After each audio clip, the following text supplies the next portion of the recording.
capítulo más de Enformol, podcast donde ya saben, hablamos de historia, ciencia, medicina, sociedad, todos los temas posibles dentro de el microscopio de estos caballeros que nos acompañan. Les presento la mesa del día de hoy. A mi lado derecho tenemos al doctor Vicente Gallardo. ¿Cómo están, amigos? Bienvenidos a Enformol.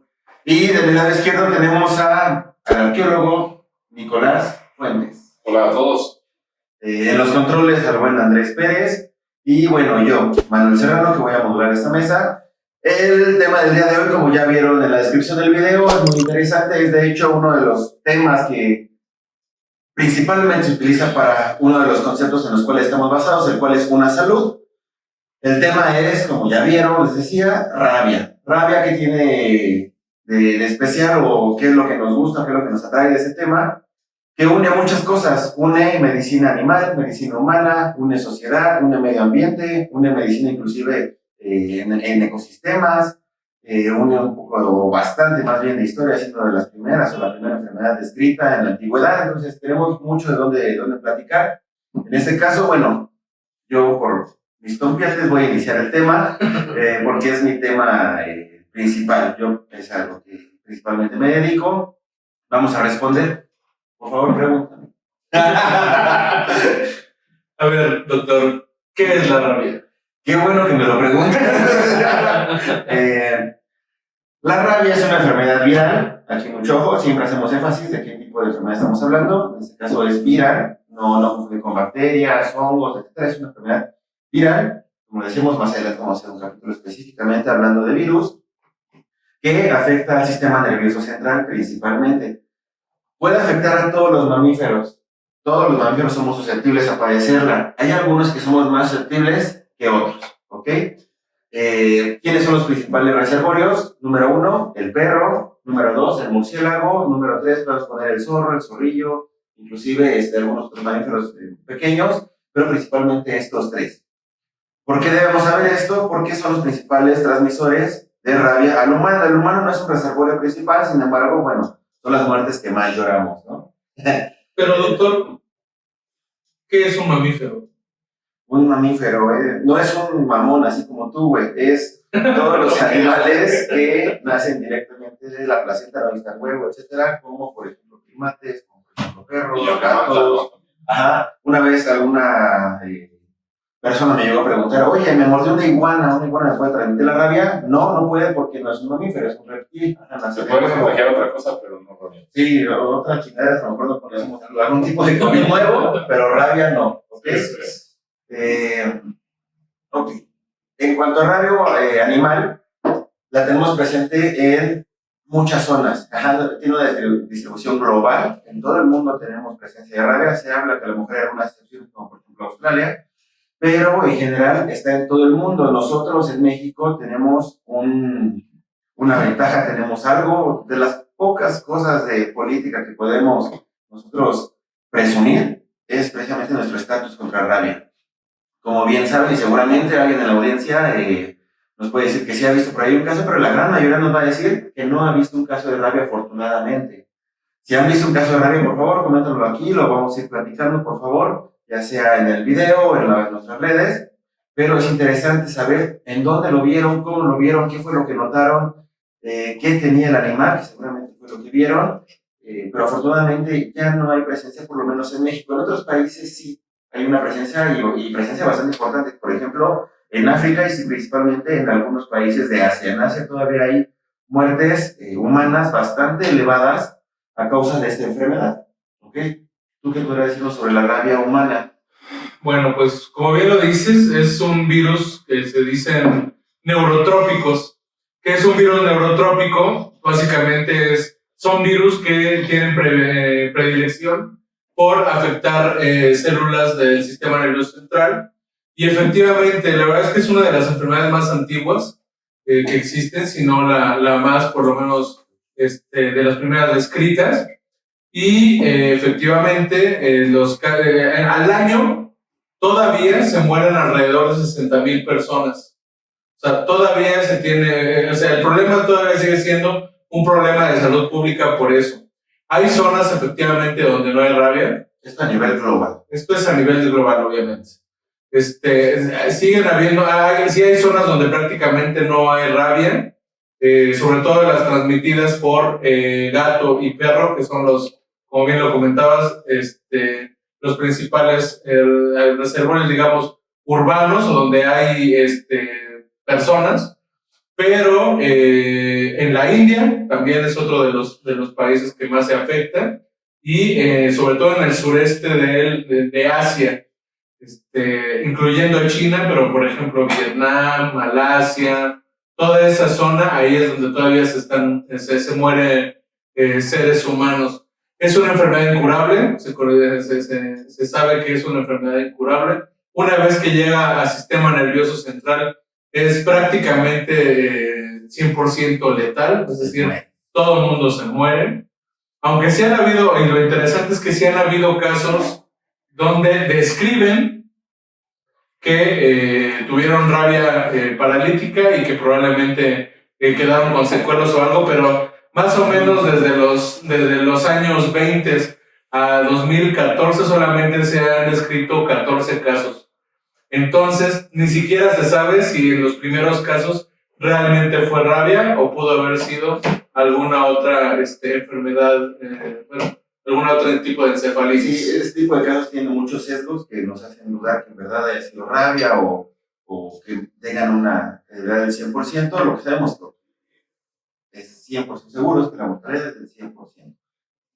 Mientras ya haya desarrollo de signos clínicos. Mientras esté en una etapa de incubación, todavía es tratable. Es decir, tenemos que tratarla lo antes posible en cuanto a la agresión. Ahorita vamos a ver más o menos cómo es que se trata cuando nos agrede un animal, cuando sospechamos que podemos transmitir rabia o no, pero vamos a ir poco a poco. Entonces, doctor, ¿cómo se desarrolla la enfermedad? O sea, ¿cuáles son, cómo es el curso? Desde la infección hasta el individuo se muere. Qué bueno que preguntas. Bueno, resulta que, bueno, es necesario que haya una lesión. Eso quiere decir que va a entrar, digamos, el virus en contacto con los nervios. Digamos que va a haber un avance muy lento, pero un avance constante por los nervios periféricos, por la médula espinal, hasta llegar al encéfalo, al cerebro, al sistema nervioso central. Y una vez que están en el cerebro, va a seguir inflamando, va a causar una encefalitis y esto obviamente va a empezar a afectar todas las funciones nerviosas, tanto superiores como las autónomas, es decir, puede empezar a afectar problemas musculares, sensaciones de dolor, puede haber problemas para, por ejemplo, enfocar, para caminar, orientación, coordinación, e incluso la deglución. Por eso es que saben o han visto, por ejemplo, en las películas que los perritos con rabia o incluso las personas humanas pueden llegar a tener la saliva muy espumosa en la boca o en los hocicos, porque justamente no pueden deglutir, les duele.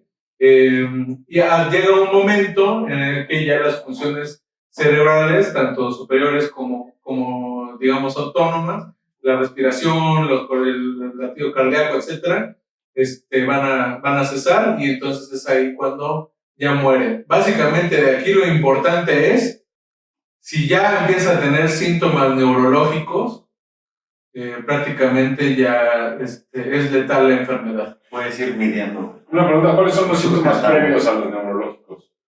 Normalmente es dolor, son heridas que se tardan mucho en curar o en cicatrizar, y justamente como va inflamando, digamos, todo el trayecto nervioso, pues hay sensaciones a lo mejor de dolor, de entumecimiento, de quemazón, o sea, todo lo que puede llevar a una situación neuropática, eso es lo que va a estar sintiendo el paciente. En animales puedes notar que tiene un comportamiento diferente, o sea, no se comporta como normalmente lo hace. Se esconde, principalmente se esconden, tienen que se le llama comportamiento errático, dejan de comer, o sea, son signos igual muy vagos, o sea, no es ningún signo específico. Y después, bueno, lo que comenta Gallardo, ¿no? Los problemas neurológicos. En cuanto a tiempos, Depende mucho, sobre todo, de dónde fue la agresión. Si te mordió cerca del cerebro, pues el tiempo de incubación del virus es mucho más rápido porque llega más rápido ya como bala. Pues te mordió en el dedo gordo del pie y a lo mejor fue una cantidad de virus muy pequeña. Hay incluso algunos artículos de casos clínicos que comentan que tienen periodos de incubación de hasta un año. Entonces eso obviamente dificulta principalmente el diagnóstico, ¿no? Porque si te mordió, no sé, un zorrillo cuando fuiste Oye, a pero entonces la herida sanó. Sí, o sea, puede estar sanó la fregada, pero el virus sigue avanzando, a lo mejor es muy poquito y va avanzando así por el tejido nervioso, poco a poco, pero ya que llega al sistema nervioso central, se activa y vale madres. También es importante, en el humano lo describen, digamos, dos tipos de enfermedad. La enfermedad que es como, digamos, una fase furiosa o la fase paralítica. La mayor parte de las encefalitis son paralíticas, o sea, normalmente pues, se van quedando sin funciones y están tranquilos. Pero en las fases furiosas, cuando están muy desorientados, sí pueden llegar a atacar y es ahí cuando el humano también la pueden transmitir por medio de una mordida. ¿Se convierten en zombies? Zombies. Básicamente o probablemente sí. Está muy chido porque la mayoría de películas de zombies se basan cuando son Así zombies empiezan, ¿no? infecciosos, O sea, ajá, con el virus de la rabia, güey, porque te da el pinche virus del zombie y te da las ganas de estar mordiendo, güey, de desmadrar cosas, güey, como capaz. No, y ya ven que nuestro lenguaje, pues rabia también es sinónimo de enojo, de furia. de furia, de violencia, pues violento. Ahora sí nos puede hacer el favor de contar cuándo fue el primer caso de rabia. Bueno, mira, la historia de la rabia, bueno, como otras enfermedades que ya hemos visto, hay registros históricos desde los egipcios.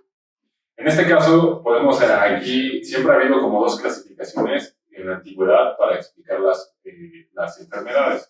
Había dos explicaciones, ¿no? Que sucedían mucho, sobre todo en lo que ahora es Europa y Medio Oriente, que eran culturas basadas mucho en la religión.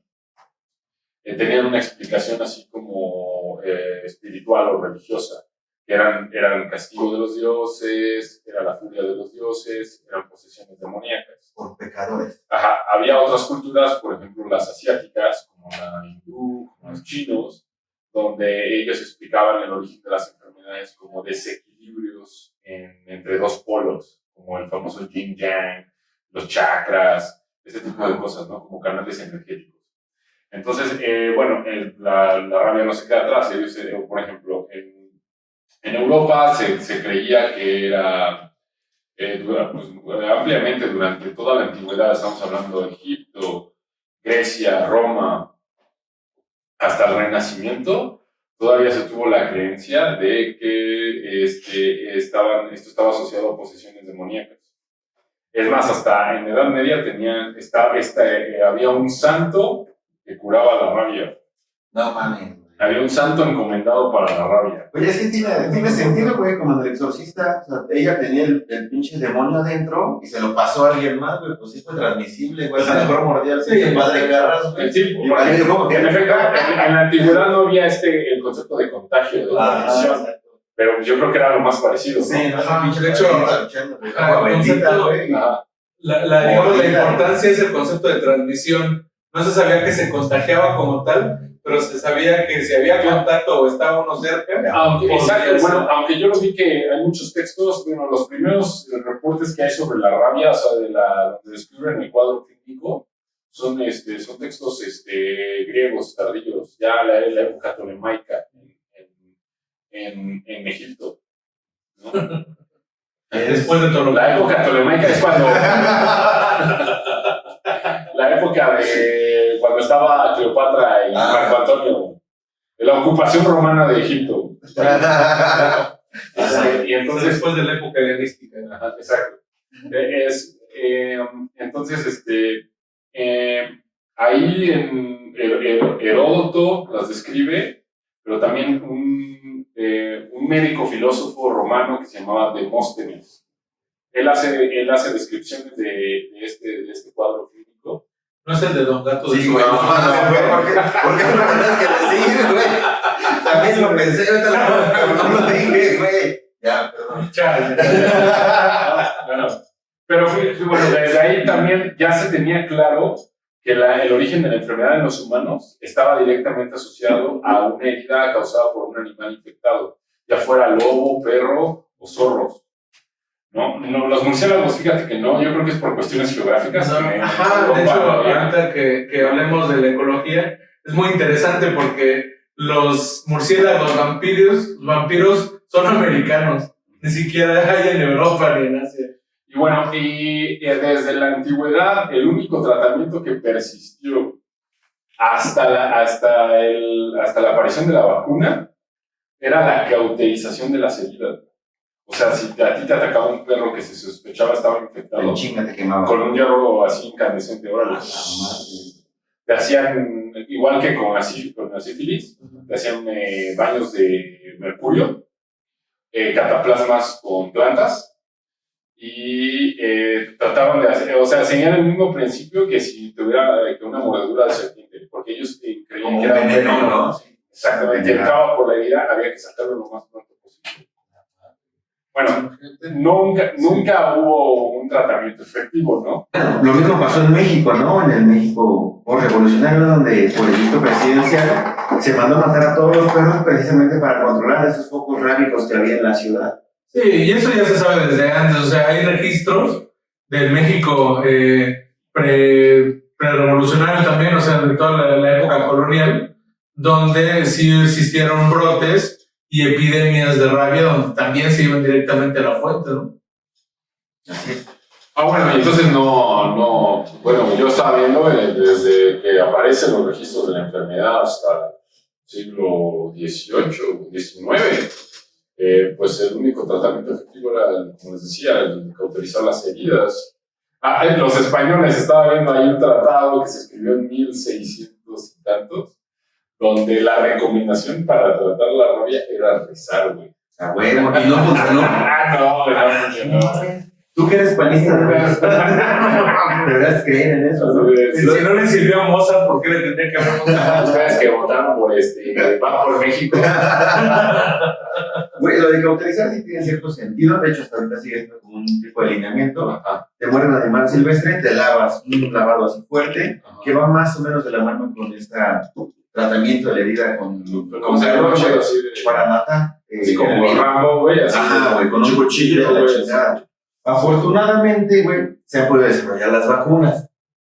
Que, bueno, hablando de Francia, Francia fue el primer país que desarrolló esta vacuna es biológico y, pues bueno, lo lamento a los veganos, a los animalistas, pero fue desarrollada a partir principalmente de roedores y sobre todo de lagomorfos, en este caso conejos, donde se inoculaba alta cantidad de virus, esta alta cantidad de rabia, se extraía la médula de estos animales, se hacían macerados, se mataba el virus, se iba diluyendo y esto mismo era lo que se inyectaba como vacuna.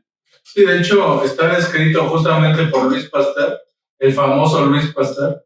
Está descrito el primer caso de cura de rabia, justamente con ese método. Y fueron varias inoculaciones, la verdad no recuerdo cuántas, pero fueron varias inoculaciones por estas cuestiones de los conejos. Una pregunta, ¿cuál fue el antecedente? ¿Cómo se llegó a este método para la atenuación del virus?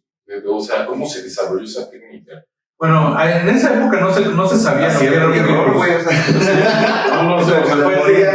O sea, finalmente se sabía, porque ya había una escuela de anatomía, ya había una escuela de usar cadáveres para saber o para estudiar ciencia, entonces se sabía que había conservadores.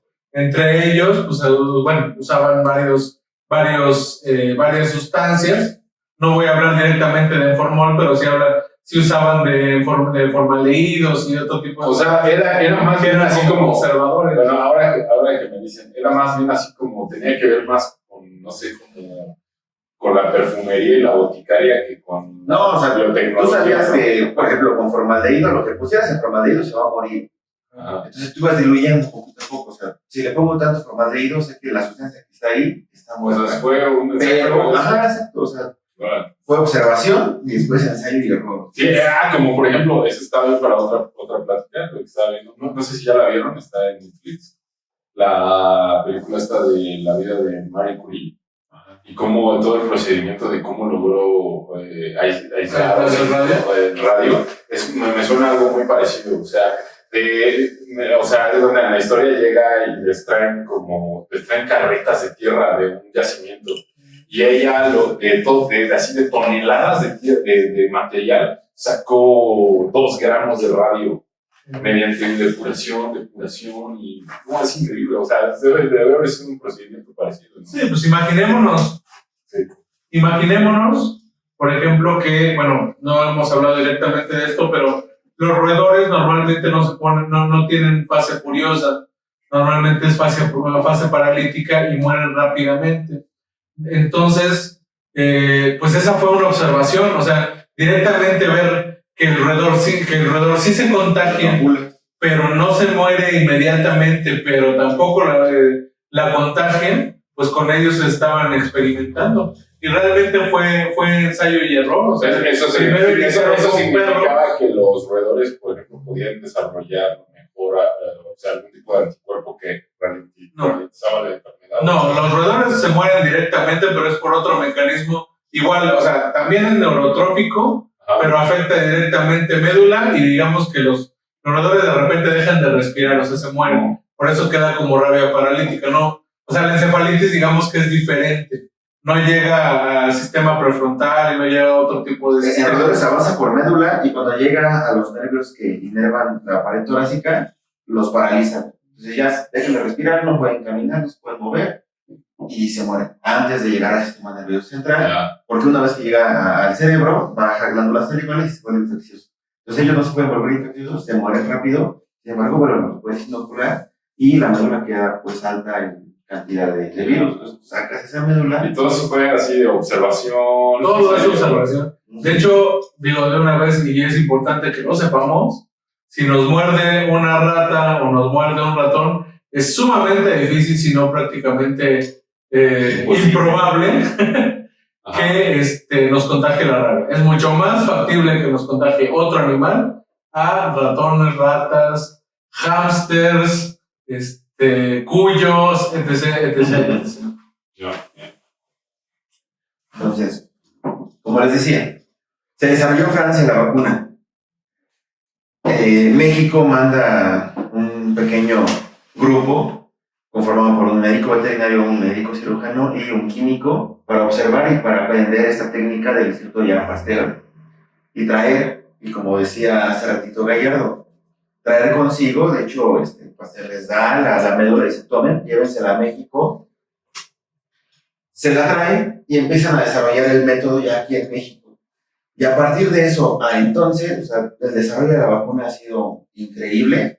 Ya ahorita las vacunas se desarrollan con cultivos celulares, ya no necesitamos afortunadamente este manejo con conejos y todo eso que hacía antes.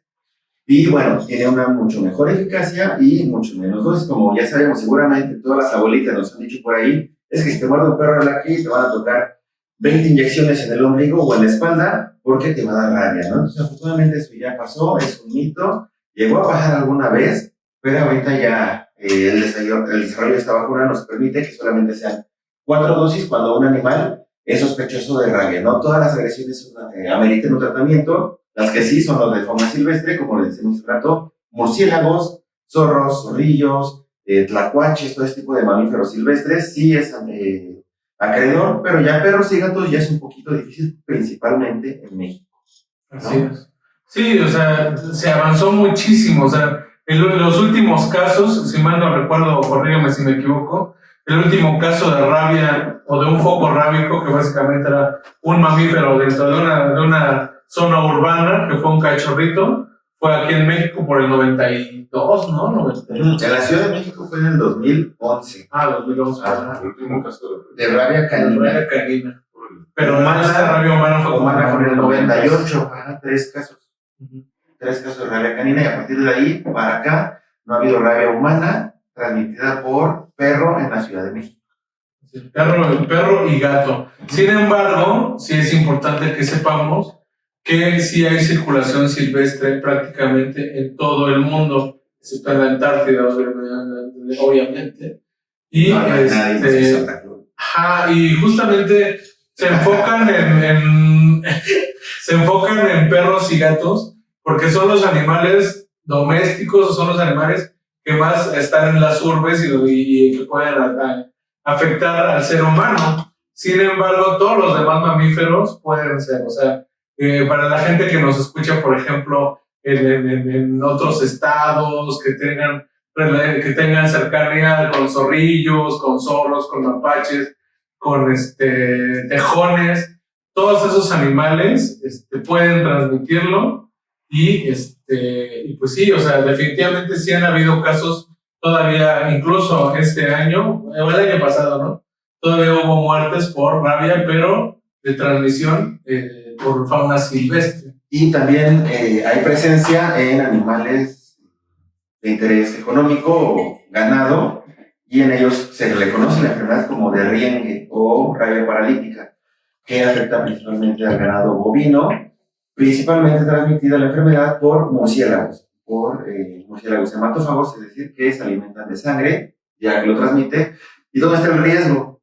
Que a lo mejor ven a la vaca que empieza a caminar chueco, que se va rara, encoordinada, la fregada, llega el dueño y le dice, ay, ¿qué tiene mi vaca? Y la ve que está masticando algo que no trae nada, que lo que hace, le mete la mano a la boca, ¿no? Y a lo mejor si el ganadero trae alguna lesión, pues ahí se infecta. Y también hay casos de médicos veterinarios que llegan lo mismo, ¿no? Ven algo en la boca, llegan inspecciones, traen una lesión del médico, pues también ahí corren el riesgo de una transmisión. Bueno, pero ahí es donde, pues, si eres médico veterinario, ahí trabajas en una granja, pues te vacunas, ¿no?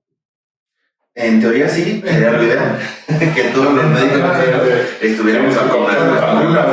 Ahora, también es importante saber que los tratamientos preexposición, primero no son, o sea, el tipo de vacuna o el tipo de virus no permite que sean vacunas que tengan una respuesta inmune muy prolongada.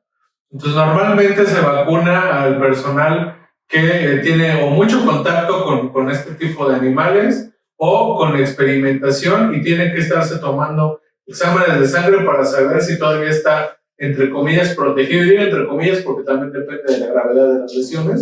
Bueno, porque yo, déjenme contarles, yo tuve así, yo soy arqueólogo, ando en los pueblos y todo. En una de esas, una vez me atacó un perro, me mordió la pierna y fui al seguro. Y en el seguro me dieron, creo, 2 dosis de la vacuna. Eso es mentira. ¿Qué pasó, señor? Sí, es que no había medicina. Es que no había vacuna. Gobernable. Sí, es que cuando gobernaba vamos por México. Mira, qué bueno que lo mencionas. No todas las agresiones merecen o ameritan un tratamiento, pero un tratamiento preexposición o preventivo es de 2 dosis actualmente. El tratamiento post-exposición o cuando ya te agredió un animal sospechoso es de 4 dosis. Y cuando es una agresión de alto riesgo, es decir, si fue un animal silvestre como murciélagos, principalmente los reservorios que hablábamos al inicio, murciélagos, coyotes, lobos, zorros, zorrillos, también se puede aplicar la gamma-globulina. Vamos a hablar lo que es. Estas 4 dosis tienen que aplicar de acuerdo a un calendario y esto sí, el animal sospechamos que tiene rabia. A lo mejor el perro que te mordió, pues a lo mejor era de algún vecino, ¿no? Del pueblo. Sí, de hecho sí. ¿No? O sea, podemos observarlo. Tú mencionabas hace rato lo de los tiempos. Un animal que está en periodo de infección no puede durar vivo más de 10 días. Es decir, hay que hacer dos cortes. Uno, el periodo de incubación, de que muerde a un animal a que desarrolle los signos neurológicos. Esto puede pasar de 3 a 6 meses. Pero en este tiempo, más o menos, no es infeccioso. Pero una vez que llega al sistema nervioso central y baja glándulas salivales, se vuelve infeccioso. De una vez se vuelve infeccioso, ¿a qué muere? No dura nadie más allá de 10 días. Entonces, si ese perro sabes que es el hijo del vecino, que en este caso va a ser, digamos, por ejemplo, el más moreno del podcast, Andrés, le decimos, oiga, don Andrés, ¿cómo está su perro? Bien. Y pasan 10 días, oiga, don Andrés, ¿cómo está su perro? Bien. Pues nada, sabemos que el perro es un cabrón, pero no tiene rabia, güey. O sea, te mordió por ojete. Ajá. Pero no porque tiene rabia. De hecho, a mí me la pusieron. A lo mejor tú lo pateaste, pero de hecho, a mí me la pusieron, pero obviamente es que ya no volví a ver al perro. Precisamente porque ya no pudimos. Pero entonces, mira, aquí hay cosas importantes que hay que transmitir. Uno, que la verdad es que lo ideal es que se terminen los tratamientos. Mucho tiene que ver el problema de la gente que normalmente se pone 2 o 3, le pregunta a alguien, dice, pues ya con esas, y ya. Y desafortunadamente, cada cuerpo es diferente y realmente no se sabe qué tanto se protegió o no se protegió. 1. 2, hay que valorar, o sea, la valoración es qué tan probable es que esté circulando el virus silvestre. Es decir, si aquí en la Ciudad de México me muerde un perro callejero, se tiene que hacer la investigación y todo, pero hay muy bajo porcentaje de probabilidad de que el perro tenga rabia.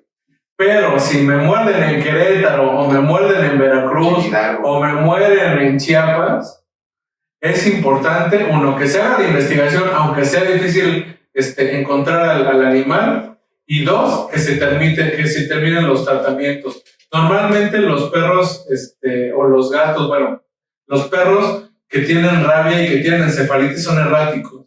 Entonces, normalmente esos sí se van. Entonces, los perros que normalmente que no tienen esa encefalitis, normalmente tienen casa. Ahí está ese güey. Tienen un lugar donde llegan a dormir, donde se alimentan, donde hacen sus necesidades. O sea, los perritos, aunque sean callejeros, tienen su lugar. En cambio, los rabiosos son diferentes. Ahora, por ejemplo, las mordidas también son distintas. Cuando llegan y nos muerden así de un trancazo, normalmente es por defensa. O a lo mejor el perro es ojete, ¿no? O sea, a lo mejor también se acostumbró a lo mejor también el perro se acostumbró a defenderse así o a agredir así y ya. Pero en una enfermedad, una mordida con encefalitis, pues no puede controlar bien sus músculos de la mandíbula. Entonces, normalmente lastiman mucho y de ahí la gravedad o la profundidad de las heridas. También esa es otra cosa que se tiene que valorar.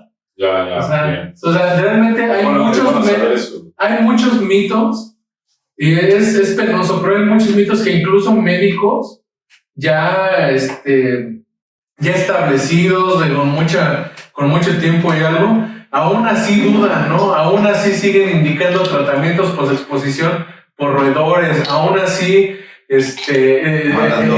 evitan hacer la investigación. O sea, muchas veces, y bueno, aquí está el experto en rabia, es así de, ¿y quién te mordió? No, pues un perro negro, chaparrito, peludo. No, pues Andrés pudo haberlo mordido y aún así, y no haberle transmitido rabia. No es cierto, chicos. No es cierto. Es muy importante, como decía Gallardo, decir, en México no hay el virus o la variante B1, que es la transmitida por perros a humanos. Estamos en proceso de certificación, llevamos más allá que acá, somos el primer país certificado como libre de transmisión de rabia de perro a humano. Sin embargo, sigue habiendo rabia en México, en murciélagos, de las clases de fauna silvestre. Vamos por México. Sí, sigue habiendo rabia de la derecha. Perdón, Gallardo. Sigue estando presente, debemos estar atentos. Y sobre la gamaglobulina, es un tema muy interesante, está muy chingón. Es un suero hiperinmune contra rabia. Es decir, una cosa es la vacuna estamos inyectando la rabia muerta, atenuada a una parte al organismo para que nuestro propio organismo desarrolle defensas. La gamaglobulina no, la gamaglobulina son las defensas mismas contra la rabia, o sea, ya son directamente los soldados directos para atacar la rabia contra el virus. Entonces, la gamaglobulina se aplica directamente donde te mordió. Si aquí te mordió un chingado murciélago, aquí te aplica la gamaglobulina cercana y se hace como un cerco alrededor de la herida para que la gamaglobulina se lo neutralice al virus y lo mate mientras está actuando la vacuna. Entonces, está muy padre y generalmente se desarrolla a partir de un suero hiperinmune del caballo. Ya. Entonces, eso sigue siendo actualmente como se desarrolla, perdón veganos, perdón animalistas, pero así sigue siendo. Si los muerde un perro, no se apliquen gamaglobulina si son muy veganos y muy animalistas. Disculpen, pero Sí, sigue exacto. desarrollándose así. Muéranse. No. No, mira, me traduce a nuestra jurisdicción que se mueran. Para no ponernos en la güey. Sí. Ahora, hablemos un poquito, bueno, ya hemos estado hablando, pero ¿qué les parece o qué han escuchado sobre mitos sobre la rabia? Yo, por ejemplo, tengo muy presente esta gente de nuestra generación entre setentera, ochentera, noventera, que alguna vez vio la película de Cuyo, Sí. basado en el libro de Stephen King, y que le tienen miedo a la rabia como si fuera una pandemia zombie. Oye, está cabrón porque Stephen King siempre habla como de monstruos interdimensionales y en ese caso está poniendo la rabia como un pinche monstruo a la altura, ¿no? De sus todas sus... Hay otro que toma esta onda, no sé si vieron la primera que fue muy famosa, que se llamaba la inglesa, la primera de zombies que fue muy famosa. ¿Exterminio? Exterminio. Sí, güey. Que también de ahí empieza porque es un laboratorio donde están, y siempre le llaman a la enfermedad la rabia, ¿no? Sí. Rabia. Exactamente. Sí. Sí, fue como de las primeras películas del boom de los zombies actuales, ¿no? Sí. Ajá, Que los zombies que no están basados en la mitología de George R. Romero. Eso es otro. Exacto. Y entonces, y según ahí empieza con unos chimpancés que atacan a unos activistas. Los animalistas siempre son los que hacen el desmadre. Y hay una película mexicana, güey, que se las voy a recomendar. Ajá. Sobre todo me gusta porque retrata muy bien el miedo, hace como una fotografía de esa época, de cómo se percibía la rabia, güey. Se llama 14 días para morir, si mal no recuerdo. Por ahí a lo mejor los días los estoy fallando, a lo mejor son 7, a lo mejor son 21, pero son más o menos 14 días para morir, donde en la época del cine de oro mexicano, todavía la película es en blanco y negro, de hecho la encuentran en... No pirata, jamás. O sea, no les voy a decir dónde la pueden En una plataforma de videos enorme, rojo, transglobal, donde a una niña en el parque la muerde un perro. La muerde el perro, pero el perro tiene rabia, el perro se muere y las autoridades sanitarias se enteran y hacen una búsqueda inclusive por medios, por las noticias, güey, buscando a la niña que mordió el perro, porque saben, de acuerdo a toda la investigación epidemiológica, que mordió a 3 personas. Entonces van buscando a estas personas poco a poco y saben que están como en un contrarreloj, güey, porque si no las encuentran, van a valer verga, güey, esas personas, güey. Entonces la película también está muy buena, güey, y pues refleja muy bien, güey, cómo se percibía la rabia en México en aquel entonces. Pero bueno, a partir de ahí, bueno, sacamos muchas cosas, ¿no? Los vampiros, que también son mordidas de murciélago, que puede hacerte un vampiro. Los zombies, en este caso, bueno, el miedo directamente a la enfermedad, ¿no? El cuyo, o sea, son muchas Los cosas que licántropos. salen. Los hombres lobo, ¿no? Que también seguramente están basados en una mordedura de lobo, que el güey a lo mejor estaba retorciendo todos así viendo, ¿no? Ay, se va a convertir en lobo, güey, mata. Sí, pues sí, o sea, Ya está huyendo el hijo de su puta madre. definitivamente ya no sabía de qué se trataba. Ahora, Doc, también se me hace interesante decir o preguntar, nos acaban de decir que aquí ahorita en la Ciudad de México o en general en las Américas estamos prácticamente libres de rabia transmitida por perros y gatos. ¿Tenemos que seguir vacunando a nuestros perros y gatos? Vacunen a sus perros, chingada madre, aunque estemos libres. Ya les dijimos que hay rabia en murciélagos, en zorros, zorrillos, en muchos tlacuaches en el DF. Vacunen a sus perros, por favor. No significa que no hay rabia. Estamos libres de una variante, pero hay alrededor de 11 variantes. O hagamos una campaña de vacunación de tlacuaches, güey. ¿No? En Estados Unidos sí hay como algunos proyectos, pero bueno, lo vemos ya más adelante en otro podcast de cómo controlar la rabia en fauna silvestre. Y mientras, les tengo una mala noticia. Se terminó el podcast. No, sí, la verdad es que está súper interesante el tema y me gustaría hacer una segunda parte. Como todos los pinches temas hasta ahorita, güey, vamos a tener que darle una segunda pasada, pero hay una lista muy grande de temas que tenemos que abordar primero, pero bueno, coméntenos aquí si quieren la segunda parte, coméntenos sus experiencias, comenten si vacunaron a sus perros contra la rabia, si no, no sean pinches irresponsables, por favor. Dedos arriba, por favor. Conclusiones, Guillermo. Conclusiones, yo creo que todas las enfermedades o todas las enfermedades que nosotros conocemos, es importante saber o informarnos, conocer un poco de su origen, pero también conocer la responsabilidad de nosotros. Yo insisto, y creo que varias veces mi despedida va a ser basada en el pensamiento crítico. Sí es bien importante, primero, que conozcamos de qué estamos hablando, segundo, que investiguemos, tercero, que busquemos a un experto, y carajo, o sea, vamos a cuidar también a nuestras mascotas también son parte de nuestra familia. Muchas gracias, señor panista. Señor Nicolás, ¿algo? Bueno, a mí lo que me gusta resaltar y que hago cada vez que hablamos de esto es también que, pues, lo interesante también es como tener en cuenta esta dimensión social, cultural, ¿no? De cómo adaptamos un hecho biológico, cómo lo cubrimos con el manto de la cultura, ¿no? Nuestro entendimiento. Del mito, con todo nuestra cultura, ¿no? Y eso también le da como una... Condimento. Ajá, exacto, como un color muy específico. Exacto. ¿No? Bueno, mi conclusión es que vacunen a sus perros y gatos, por favor. No bajemos la guardia. La rabia sigue presente, aunque estemos libres de la transmisión del perro humano.